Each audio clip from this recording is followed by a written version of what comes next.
Assalamualaikum. Welcome to my channel Learning with Zargull. In this video, I tell you about the giraffes and the lions.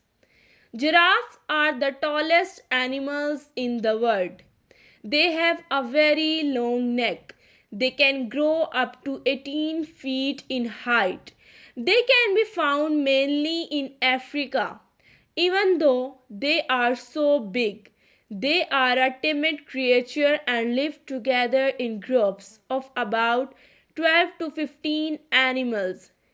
Their long neck allows them to eat the leaves and twigs of trees.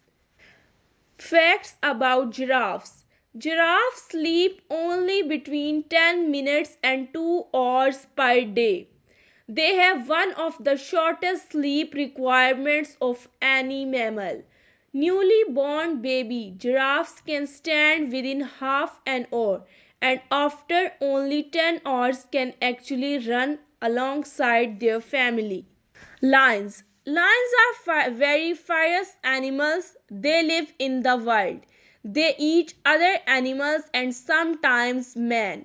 Lions hunt in groups. Often it is the lioness, not the male lion, that catches its prey. Lions like to eat zebras. Lions also drink their blood.